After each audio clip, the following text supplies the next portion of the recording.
Current news bulletin में आप सबका स्वागत है। मैं हूं अमृत उपाध्याय। सबसे पहले मैं आप सभी को धन्यवाद कहना चाहूंगा, क्योंकि लास्ट बुलेटिन में मैंने आप सबसे अनुरोध किया था कि हमारे प्रोग्राम्स को ज्यादा से ज्यादा शेयर कीजिए, अन्य विद्यार्थियों तक पहुंचाइए।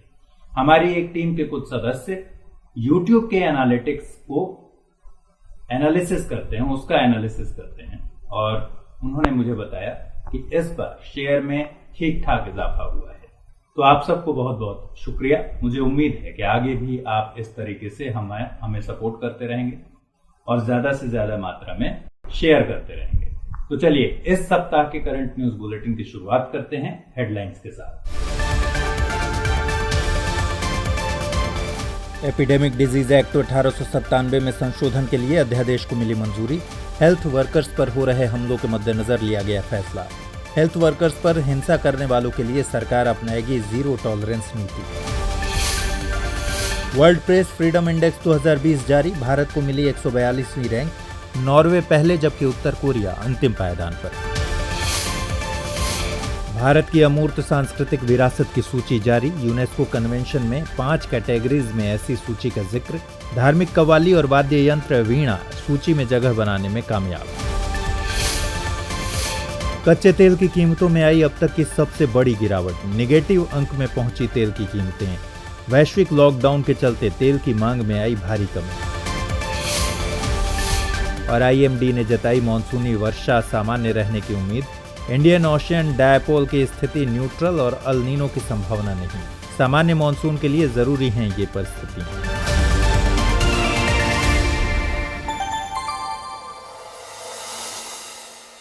तो चलिए खबरों की शुरुआत करते हैं। बीते दिनों यूनियन कैबिनेट ने एपिडेमिक डिजीज एक्ट 1897 में संशोधन के लिए एक अध्यादेश जारी किया। इस अध्यादेश को अब राष्ट्रपति ने मंजूरी दे दी है।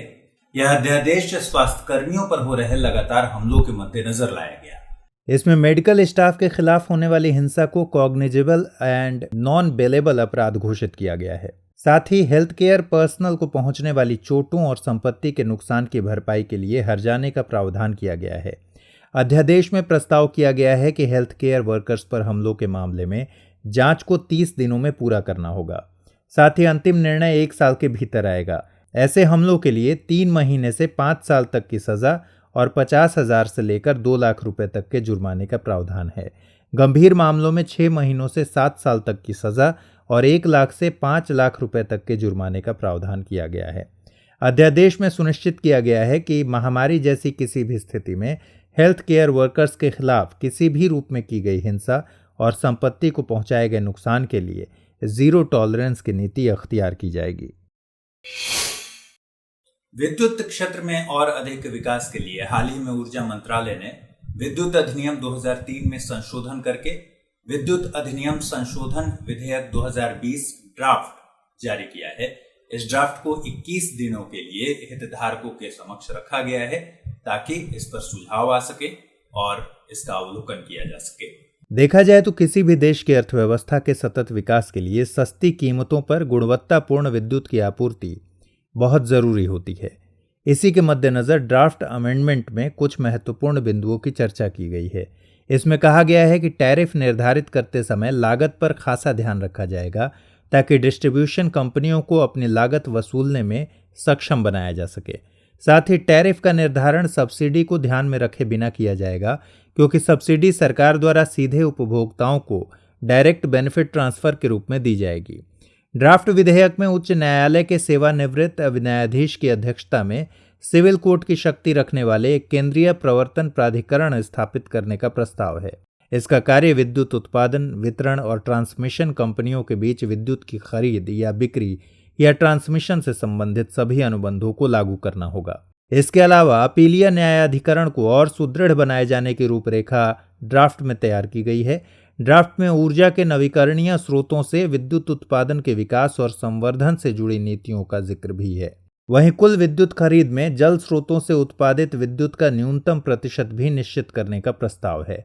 ड्राफ्ट में नवीकरणीय ऊर्जा और जल विद्युत के स्रोतों से विद्युत खरीदने की बाध्यता को पूरा न करने पर दंड का प्रावधान रखा गया है। इसके अलावा अन्य देशों के साथ विद्युत व्यापार को सुविधाजनक बनाने और विकसित करने के लिए भी इसमें प्रावधान जोड़े गए हैं। हाल ही में स्वास्थ्य एवं परिवार कल्याण मंत्रालय ने सभी राज्य सरकारों को एडवाइजरी जारी की थी। इस एडवाइजरी में कहा गया है कि सभी राज्य सरकारें पीने के साफ पानी की सप्लाई और इसके प्रबंधन को सुनिश्चित कर लें। मंत्रालय के मुताबिक साफ पानी कोरोना वायरस महामारी से बचने के लिए सबसे कारगर उपाय है कि साफ पानी से बार बार हाथ धोया जाए। ऐसे में सभी नागरिकों तक साफ पानी की पहुंच सुनिश्चित करना जरूरी है, खासतौर पर उन ग्रामीण इलाकों में जहां मेडिकल सैनिटाइजर्स की उपलब्धता नहीं है। मंत्रालय ने राज्य सरकारों के पानी की सप्लाई से संबंधित विभागों को पानी की कमी वाले क्षेत्रों में पहुंच बढ़ाने के उपाय करने को भी कहा है।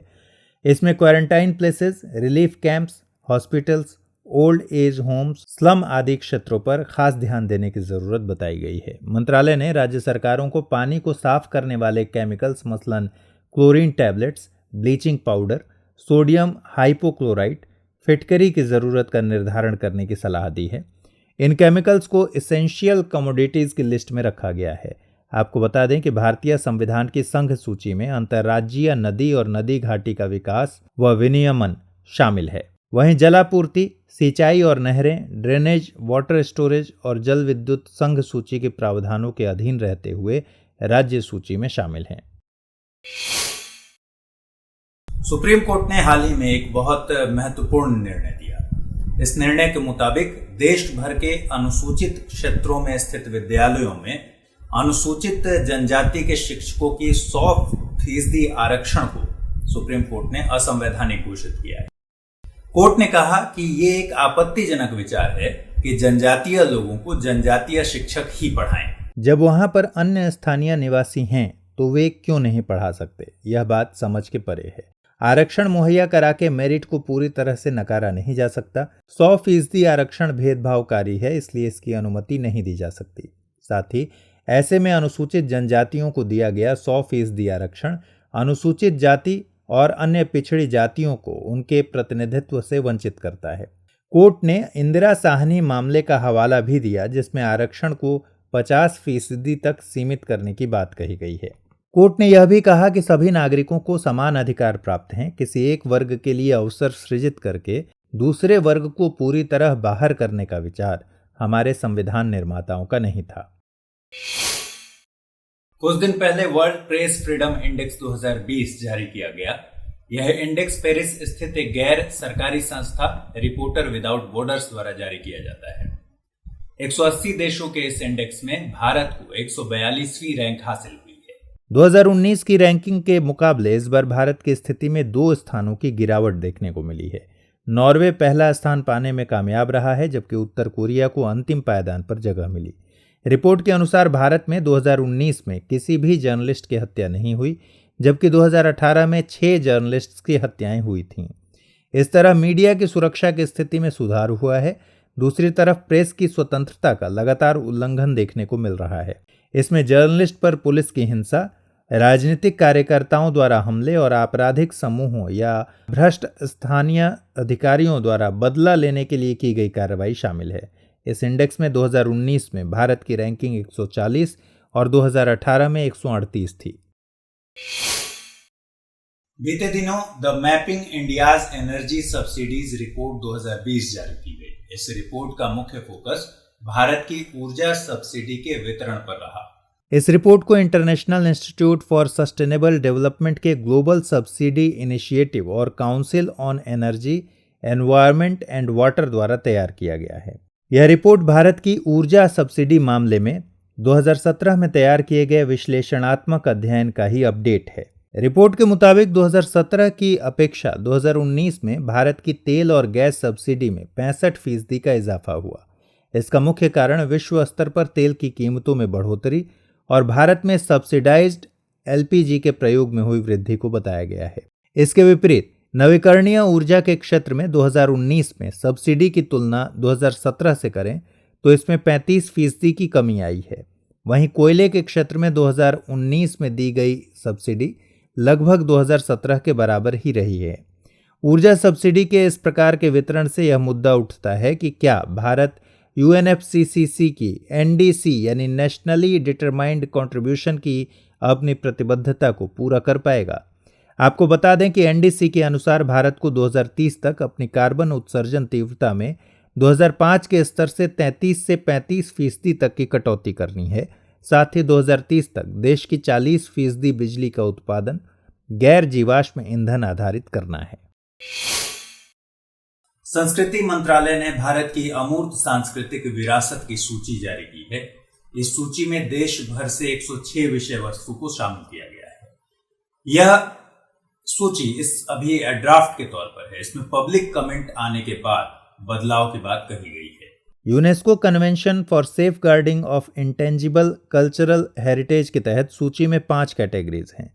इन कैटेगरीज में ओरल ट्रेडिशन यानी मौखिक परंपरा, परफॉर्मिंग आर्ट्स यानी प्रदर्शनी कला, सोशल प्रैक्टिसेस यानी सामाजिक प्रथाएं, knowledge and practices related to nature यानी प्रकृति से जुड़ा ज्ञान और प्रथा, तथा ट्रेडिशनल क्राफ्ट्समैनशिप यानी पारंपरिक शिल्पकारी शामिल हैं।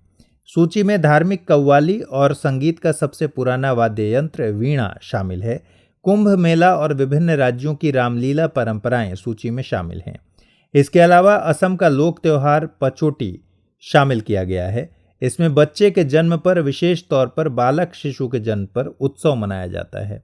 इसे श्री कृष्ण के जन्म से जोड़कर देखा जाता है। सूची में दिल्ली से अमीर खुसरो के संकलन और किन्नर समुदाय की परंपरा किन्नर कंठ गीत को शामिल किया गया है। सूची में गुजरात से पटोला सिल्क, वहीं राजस्थान से पगड़ी या साफा बांधने की कला को शामिल किया गया है। जम्मू कश्मीर से सूफी कलमबफ्त घराना, वहीं लद्दाख से बुद्धिस्ट चैंटिंग शामिल है। इसके अलावा मणिपुर के तंगखुल समुदाय की राइस बियर खोर सूची में जगह बनाने में कामयाब रही। केरल के मार्शल आर्ट कलारी पयट्टू और घरों व मंदिरों के दरवाजों पर बनाई जाने वाली आकृति कोलम को सूची में जगह मिली है। सूची में कई तरह के शैडो पपेट थिएटर भी शामिल किए गए हैं। इनमें महाराष्ट्र का चामद्याचा बहुलया, आंध्र प्रदेश से तोलू बोमलट्टा, कर्नाटक से तोगालू गोमबेट्टा, तमिलनाडु से तोलू बोम्मलट्टम, केरल से तोलपावा कुथू और ओडिशा से रावण छाया थिएटर शामिल हैं। इधर बीते सोमवार को न्यूयॉर्क में दुनिया के सबसे अच्छे कच्चे तेल WTI की कीमत में ऐतिहासिक गिरावट दर्ज की गई। इसकी कीमत माइनस डिजिट में पहुंच गई और $-40.32 प्रति बैरल तक जा पहुंची। यह कच्चे तेल की कीमत में अब तक की सबसे बड़ी गिरावट है। मतलब विक्रेता को तेल खरीदने वाले को प्रति बैरल लगभग $40 का भुगतान करना पड़ा होगा। यह चर्चा का विषय बन गया है कि आखिर कैसे तेल की कीमत $0 से भी नीचे ऋणात्मक स्तर तक पहुंच गई। हालांकि कुछ देर में ही WTI की कीमत धनात्मक स्तर पर आ गई। दरअसल WTI यानी वेस्ट टेक्सास इंटरमीडिएट का मई कॉन्ट्रैक्ट 21 अप्रैल को समाप्त होने वाला था, लेकिन कोविड-19 की वजह से हुए वैश्विक लॉकडाउन ने तेल की मांग को बहुत कम कर दिया।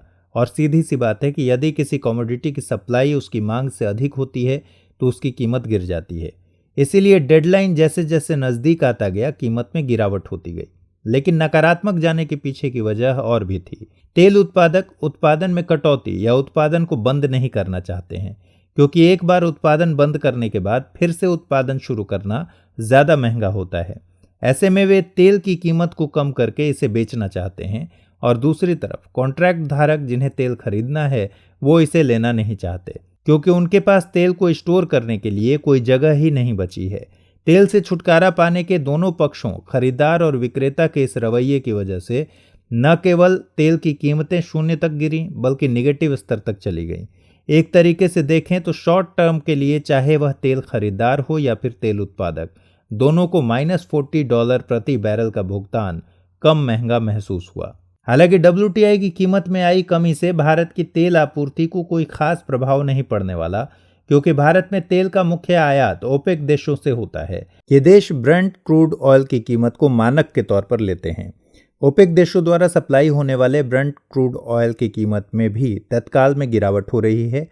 पहले वैश्विक ब्रेंट क्रूड ऑयल की कीमत का निर्धारण सऊदी अरब की अगुवाई वाले ओपेक द्वारा किया जाता था, पर हाल के दिनों में ओपेक देश और रूस मिलकर वैश्विक कीमतों को नियंत्रित करने का काम करते हैं। अगर कीमत में कमी लानी हो तो ये तेल उत्पादन में वृद्धि कर देते हैं, जबकि तेल उत्पादन में कटौती करके ये कीमत को बढ़ाते हैं। लेकिन मार्च की शुरुआत से ही सऊदी अरब और रूस के बीच कीमत को स्थिर रखने के लिए आवश्यक उत्पादन कटौती को लेकर असहमति थी। इस वजह से सभी तेल निर्यातक देशों ने उसी मात्रा में उत्पादन जारी रखा और तेल की कीमतों को कम करना शुरू कर दिया। बहरहाल बीते सप्ताह रूस और सऊदी अरब के बीच तेल कटौती को लेकर समझौता हो गया है। आरबीआई ने बाजार में तरलता बढ़ाने और आर्थिक तनाव को कम करने के लिए कुछ नए कदम उठाए। ये नए कदम मुख्यतः राज्य वित्त, एनबीएफसी, सूक्ष्म वित्त संस्थान, कमर्शियल रियल एस्टेट और आवास के क्षेत्रों में दी जाने वाली सहूलियतों से संबंधित है। इसके अंतर्गत आरबीआई ने रिवर्स रेपो रेट में 25 बेसिस पॉइंट की कटौती की है। अब रिवर्स रेपो रेट 3.75% हो गया है। बैंक अपने अतिरिक्त धन को रिवर्स रेपो रेट पर आरबीआई में रखकर ब्याज कमाते हैं।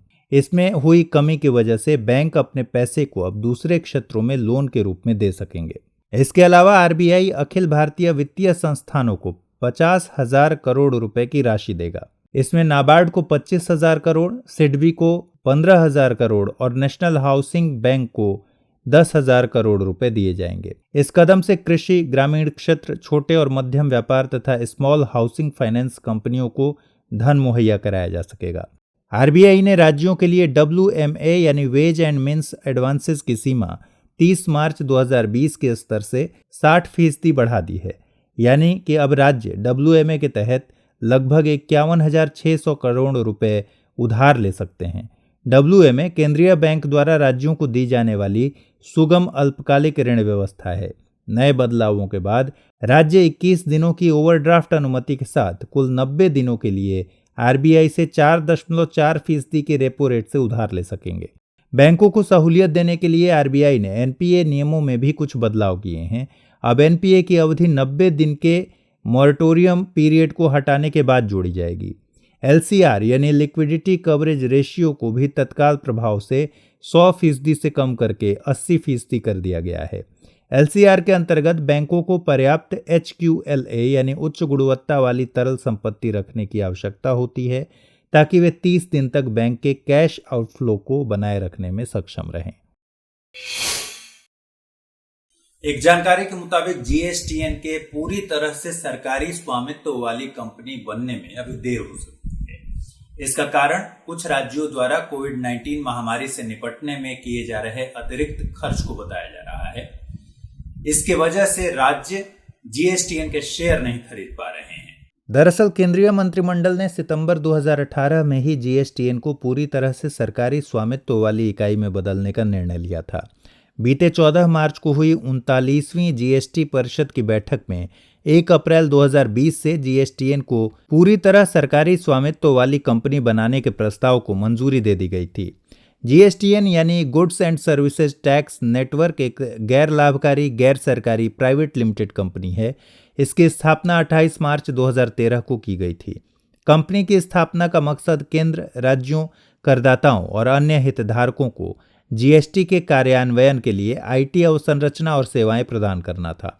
शुरुआत से इस कंपनी में 24.5% शेयर केंद्र और 24.5% शेयर संयुक्त रूप से सभी राज्यों, राज्य वित्त मंत्रियों की एम्पावर्ड कमिटीज और दिल्ली एवं पुदुचेरी संघ शासित क्षेत्रों का रहा है। शेष 51% शेयर गैर सरकारी वित्तीय संस्थानों के पास है। पूर्णतया सरकारी होने पर जीएसटीएन में 50% शेयर केंद्र के पास, जबकि शेष 50% शेयर राज्य सरकारों, राज्य वित्त मंत्रियों की एम्पावर्ड कमिटीज और दोनों केंद्र शासित प्रदेशों के अधीन रहेगा। हाल ही में केंद्र सरकार ने एफडीआई को लेकर एक बड़ा फैसला किया। केंद्र सरकार ने भारत के साथ स्थलीय सीमा साझा करने वाले देशों से होने वाले एफडीआई के लिए सरकार द्वारा मंजूरी को अनिवार्य कर दिया है। डीपीआईआईटी यानी department for promotion of industry and internal trade ने एफडीआई पॉलिसी में परिवर्तन की मुख्य वजह वर्तमान कोविड-19 महामारी के कारण विदेशी कंपनियों या सरकारों द्वारा भारतीय कंपनियों के अवसरवादी अधिग्रहण को रोकना बताया है। यह कदम खास तौर पर चीन से होने वाले उन सभी निवेशों पर लगाम लगाएगा जो कि भारत के लिए सही नहीं है।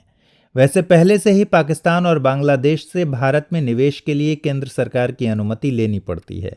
साथ ही पाकिस्तान को भारत के अंतरिक्ष, नाभिकीय ऊर्जा और रक्षा क्षेत्रों में निवेश की अनुमति नहीं है। हालांकि भारत के इन स्थलीय सीमा वाले पड़ोसी देशों को छोड़कर बाकी अन्य देशों के लिए पहले की तरह FDI नियम लागू रहेंगे। एक रिपोर्ट के मुताबिक भारत में चीन द्वारा निवेश 2014 के 1.6 बिलियन डॉलर से बढ़कर 2017 में 8 बिलियन डॉलर हो गया। अभी तक चीन ने भारत में कुल 26 बिलियन डॉलर का निवेश कर रखा है। चीन मुख्यतः भारत के मैन्युफैक्चरिंग, IT, टेलीकॉम, इंफ्रास्ट्रक्चर, ऊर्जा और फार्मेसी क्षेत्रों में निवेश करता है। साथ ही भारत में बहुत से स्टार्टअप्स को भी चीन फंडिंग दे रहा है। NDB यानी न्यू डेवलपमेंट बैंक की 5वीं एनुअल मीटिंग वीडियो कॉन्फ्रेंस के जरिए हाल ही में संपन्न की गई। इसमें भारत की तरफ से वित्त मंत्री निर्मला सीतारमण ने हिस्सा लिया। उन्होंने बैंक की इमरजेंसी फाइनेंसिंग फैसिलिटी को बढ़ाने के मसले पर बात की।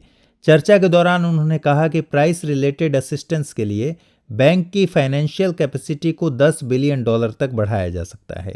NDB इमरजेंसी असिस्टेंस प्रोग्राम के तहत ब्रिक्स देशों को फास्ट ट्रैकिंग वित्तीय सहायता मुहैया करा रहा है। आपको बता दें कि न्यू डेवलपमेंट बैंक पहला बहुपक्षीय विकास बैंक है जिसका गठन विकासशील और उभरती हुई अर्थव्यवस्थाओं के द्वारा किया गया है। इसके वर्तमान अध्यक्ष भारत के KV कामत हैं। वहीं बैंक का मुख्यालय चीन के शंघाई में है। बैंक ने अपना पहला ग्रीन बॉन्ड 2016 में जारी किया था। IMD यानी इंडियन मेटेरोलॉजिकल डिपार्टमेंट ने इस साल मानसून से होने वाली बारिश के सामान्य होने की उम्मीदें जताई है। IMD के मुताबिक इस साल जून से लेकर सितंबर तक जो दक्षिण पश्चिम मानसून से बारिश होती है उसकी मात्रा LPA के 100% रहने का अनुमान है। LPA यानी लॉन्ग पीरियड एवरेज 1961 से 2010 के बीच हुई वर्षा की मात्रा का औसत है। मौसम जानकारों की माने तो फिलहाल प्रशांत महासागर में ENSO यानी एल नीनो साउदर्न ऑसिलेशन और हिंद महासागर में IOD यानी इंडियन ओशियन डायपोल की न्यूट्रल स्थिति बनी हुई है। आगामी मॉनसून के दौरान भी यही स्थिति बनी रहने की संभावना है। इसके अलावा कुछ अन्य वैश्विक जलवायु मॉडल प्रशांत महासागर में एक कमजोर लानीना के विकास की संभावना भी बता रहे हैं। कुल मिलाकर इस मॉनसून में एल नीनो की कोई संभावना नहीं है। ये सभी परिस्थितियां सामान्य मॉनसून के लिए जरूरी होती हैं क्योंकि ENSO और IOD दोनों ही भारतीय मॉनसून को प्रभावित करती हैं। आपको बता दें कि एल नीनो और ला नीना उष्णकटिबंधीय प्रशांत क्षेत्र में एक पेरियोडिक जलवायु पैटर्न ENSO के गर्म और ठंडे चरण हैं। एल नीनो चक्र तब शुरू होता है जब पश्चिमी उष्णकटिबंधीय प्रशांत महासागर का गर्म जल भूमध्य रेखा के साथ पूर्व की ओर दक्षिण अमेरिकी तट की दिशा में बढ़ जाता है। सामान्य तौर पर इस गर्म जल की मौजूदगी इंडोनेशिया और फिलीपींस के पास के क्षेत्रों में होती है, लेकिन एल नीनो के दौरान यह प्रशांत क्षेत्र के पश्चिमी हिस्से में दक्षिण अमेरिका के अपतटीय क्षेत्र में चला जाता है। वहीं लानीना में उष्णकटिबंधीय पूर्वी प्रशांत क्षेत्र का जल सामान्य से अधिक ठंडा होता है, जिससे कि व्यापारिक हवाएं आसानी से बहा ले जाती हैं। इसके अलावा यदि हिंद महासागर में होने वाली IOD घटना को देखें तो इसमें पश्चिमी ध्रुव यानी अरब सागर और पूर्वी ध्रुव यानी इंडोनेशिया के पूर्वी हिंद महासागर के बीच SST यानी सी सरफेस टेम्परेचर के अंतर को मापा जाता है। यह अंतर भारतीय मानसून पर प्रभाव डालता है। केंद्रीय प्रदूषण नियंत्रण बोर्ड यानी CPCB ने बायोमेडिकल वेस्ट के संदर्भ में कुछ गाइडलाइंस जारी की हैं। CPCB ने राज्यों के प्रदूषण नियंत्रण बोर्ड और प्रदूषण नियंत्रण समितियों को कॉमन बायोमेडिकल वेस्ट ट्रीटमेंट अपनाने को कहा है। इसके अलावा डिस्पोजल फैसिलिटी और इससे जुड़े स्टाफ को स्वास्थ्य अवसंरचना की एसेंशियल सर्विसेज के तौर पर कंसीडर करने को कहा है। गाइडलाइंस में कोरोना के मरीज और ऐसे लोग जिन पर संक्रमित होने का शक है, उनके डायग्नोसिस और ट्रीटमेंट से उपजे वेस्ट के लिए double layered bags, colour coded dustbins और अनिवार्य लेबलिंग का प्रयोग करने को कहा गया है। CPCB एक सांविधिक संस्था है। इसे water prevention and control of pollution act 1974 के द्वारा गठित किया गया था। बाद में इसे air prevention and control of pollution act 1981 के तहत शक्तियां और काम सौंपे गए थे। आपको बता दें कि ऐसा कचरा जो इंसानों या जानवरों के इम्यूनाइजेशन या ट्रीटमेंट डायग्नोसिस के दौरान उत्पन्न हुआ हो या शोध कार्यों के दौरान या बायोलॉजिकल्स की टेस्टिंग या प्रोडक्शन से उत्पन्न हुआ हो, बायोमेडिकल वेस्ट में शामिल होता है। हाल ही में यूएस स्पेस एजेंसी नासा ने कुछ सैटेलाइट डेटा जारी किए। यह डेटा MODIS से लिए गए हैं। इसके मुताबिक इस वक्त सिंधु गंगा के मैदान या उत्तर भारत में एरोसोल का लेवल पिछले 20 साल में सबसे कम है। वैज्ञानिकों ने एरोसोल ऑप्टिकल डेप्थ यानी AOD के 2016 से 2020 तक 5 साल के आंकड़ों की तुलना की है। एरोसोल प्रकाश का एब्जॉर्प्शन या रिफ्लेक्शन कैसे करते हैं, इसका मापन AOD के जरिए होता है।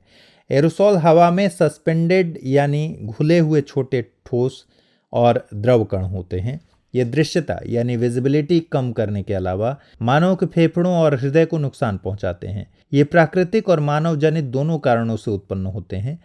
प्राकृतिक कारणों में डस्ट स्टॉर्म, ज्वालामुखी और जंगल की आग आदि शामिल हैं। वहीं मानव जनित कारणों में जीवाश्म ईंधनों और खेतों में लगाई जाने वाली आग आदि शामिल हैं। मानव जनित कारणों से उत्पन्न एरोसोल मानव स्वास्थ्य को नुकसान पहुंचाने में मुख्य भूमिका अदा करते हैं। आपको बता दें कि MODIS वैश्विक परिवर्तन का एक्यूरेट तरीके से अनुमान लगाने में सक्षम है, जिससे पर्यावरण को संरक्षित करने वाली नीतियां बनाई जाती हैं। इसका full form moderate resolution imaging spectroradiometer है। हाल ही में किए गए एक शोध में बताया गया है कि खेत में केवल धान उपजाने के बजाय राइस फिश फार्मिंग अगर की जाए तो मीथेन के उत्सर्जन में 34.6% की कमी लाई जा सकती है। बढ़ती हुई जनसंख्या दुनिया के सामने कई तरह की चुनौतियां पेश कर रही है। इनमें खाद्यान्न की कमी, कुपोषण, सिंचाई के कम होते साधन, घटते जमीन संसाधन और पर्यावरण की खराब होती गुणवत्ता शामिल हैं। खाद्यान्न संकट और पर्यावरण की बदलती स्थिति से निपटने के लिए कृषि की सतत उत्पादन पद्धतियों की जरूरत है। इन पद्धतियों में राइस फिश फार्मिंग सिस्टम एक अनूठा तरीका है। एशिया के उष्णकटिबंधीय और उपोष्णकटिबंधीय क्षेत्रों में यह विशेष तौर पर प्रचलित है। दरअसल दुनिया की 50% आबादी खाद्य जरूरतों के लिए चावल पर निर्भर करती है। धान की फसल उपलब्ध जल संसाधनों का बड़ा हिस्सा कंज्यूम करने के अलावा भारी मात्रा में ग्रीन हाउस गैस मीथेन भी उत्सर्जित करती है। इन दोनों स्थितियों के लिए राइस फिश फार्मिंग सिस्टम को अपनाया जाता है। यह तरीका कृषि उत्पादन की पद्धति ही नहीं बल्कि एक प्रकार का एग्रोकल्चर पैटर्न है।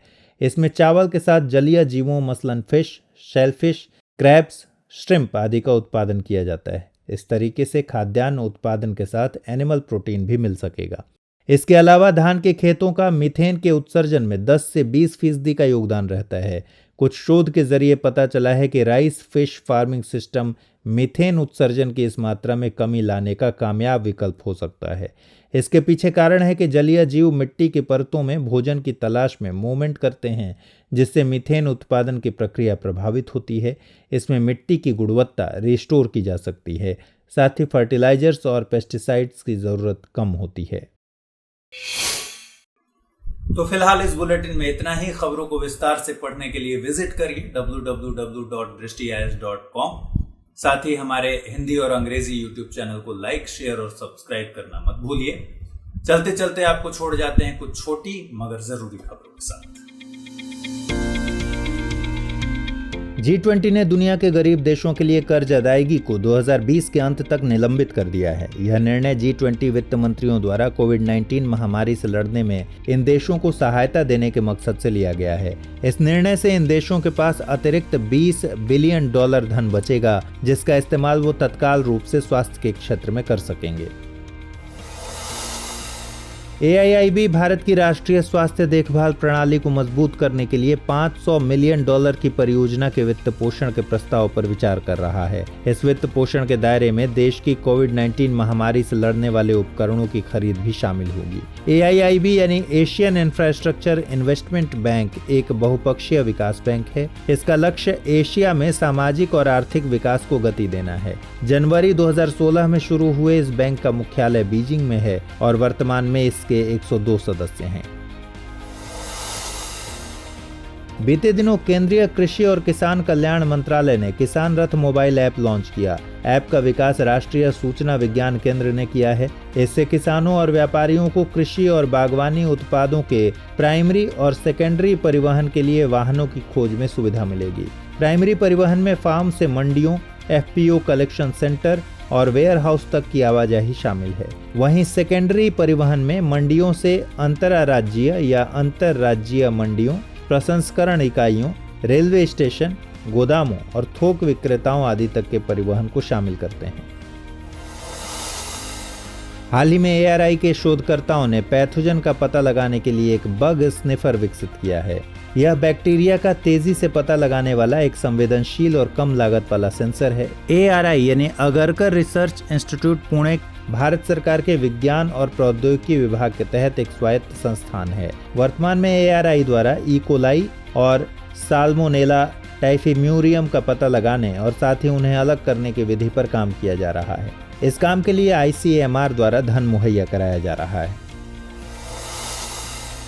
भारत में हर साल 21 अप्रैल को सिविल सेवा दिवस मनाया जाता है। इसका मकसद सिविल सेवकों के मन में जनता के प्रति समर्पण और प्रतिबद्धता के भाव को बढ़ाना है। दरअसल 21 अप्रैल 1947 को ही सरदार वल्लभ भाई पटेल ने अखिल भारतीय सेवाओं का उद्घाटन किया था। इस मौके पर केंद्र और राज्य सरकारों के सभी अधिकारियों को लोक प्रशासन में उत्कृष्टता के लिए सम्मानित किया जाता है। सिविल सेवकों को दिए जाने वाले PM award for excellence in public administration को 3 श्रेणियों में प्रस्तुत किया जाता है। इस योजना के तहत 2006 से शुरू किए गए इन पुरस्कारों के लिए सभी अधिकारी व्यक्तिगत रूप से या समूह या संगठन के रूप में पात्र होते हैं। बीते दिनों IMF द्वारा प्रस्तावित अतिरिक्त $500 बिलियन के SDR को अमेरिका और भारत ने जारी करने से रोक दिया है। कोविड-19 महामारी और वैश्विक आर्थिक गतिविधि में हुई गिरावट को ध्यान में रखते हुए बहुत से देशों ने IMF को कम से कम $1 ट्रिलियन SDR जारी करने की बात रखी थी। IMF ने G20 और IMF वर्ल्ड बैंक की बैठक में अपने इस प्रस्ताव को रखा था। SDR यानी स्पेशल ड्राइंग राइट सभी सदस्य देशों के लिए IMF द्वारा जारी की गई पूरक आरक्षित परिसंपत्ति होती है। बीते 22 अप्रैल को अर्थ डे का आयोजन किया गया। अर्थ डे 2020 की थीम क्लाइमेट एक्शन थी। इस दिवस की 50वीं वर्षगांठ पर यह थीम विशाल चुनौतियों के साथ साथ विशाल अवसरों को भी दर्शाती है। अर्थ डे का आयोजन 1970 से प्रत्येक साल 22 अप्रैल को किया जाता है। बीते दिनों अमेरिकी राष्ट्रपति डोनाल्ड ट्रंप ने बाहर के लोगों की अमेरिका में स्थायी निवासी के दर्जे को अस्थायी रूप से रोक लगाने वाला आदेश जारी किया। यह निर्णय कोविड-19 महामारी के दौरान अमेरिकी वर्कर्स की जॉब सिक्योरिटी को ध्यान में रखकर किया गया है। इमिग्रेशन पर अस्थायी रूप से लगा यह आदेश अभी 60 दिन के लिए लागू किया गया है, जो कि संभवतः आगे बढ़ाया जा सकता है। बीते दिनों स्विट्जरलैंड ने स्विस आल्प्स के प्रसिद्ध मैटरहॉर्न पर्वत पर भारतीय तिरंगे को प्रोजेक्ट किया। इसका मकसद महामारी के इस वक्त में सभी भारतीयों को आशा और शक्ति का संदेश देना था। ऐसा करके स्विट्जरलैंड ने कोविड-19 महामारी के खिलाफ अपनी लड़ाई में भारत के साथ एकजुटता दर्शाई है। आपको बता दें कि मैटरहॉर्न पर्वत स्विट्जरलैंड और इटली के बीच सीमा बनाता है। केंद्र ने इस साल के लिए नॉन यूरिया उर्वरक सब्सिडी में कटौती की है। पिछले साल की तुलना में इस साल इस क्षेत्र में 3% सब्सिडी कम रखी गई है। इसका निर्णय CCEA यानी cabinet committee on economic affairs द्वारा लिया गया। इसके साथ ही CCEA ने कॉम्प्लेक्स उर्वरक अमोनियम फॉस्फेट को भी पोषक तत्वों पर आधारित सब्सिडी योजना के अंदर शामिल कर लिया है।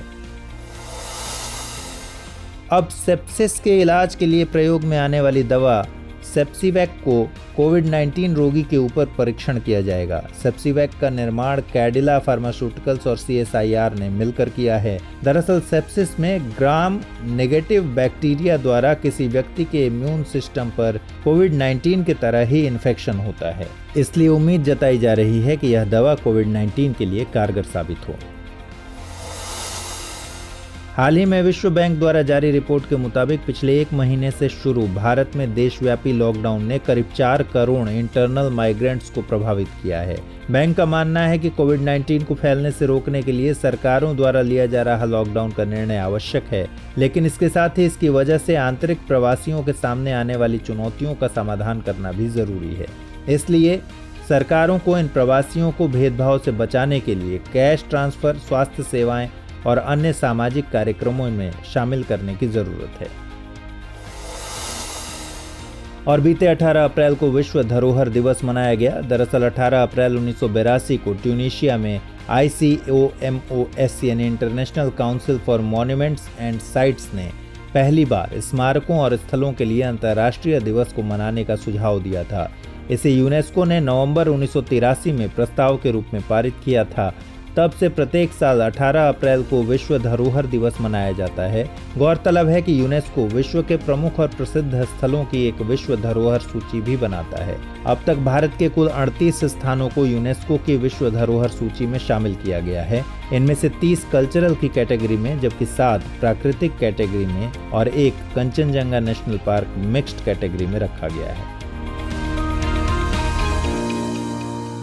हमारी टीम कोशिश करती है कि आपको दी गई खबरों में एक भी गलती ना हो, लेकिन यदि किसी सोर्स या ह्यूमन एरर की वजह से ऐसी गलती हो जाती है तो इस वीडियो के कमेंट बॉक्स में उस गलती को सुधार कर पिन कर दिया जाता है और यह आपको कमेंट बॉक्स में सबसे ऊपर दिखाई देता है।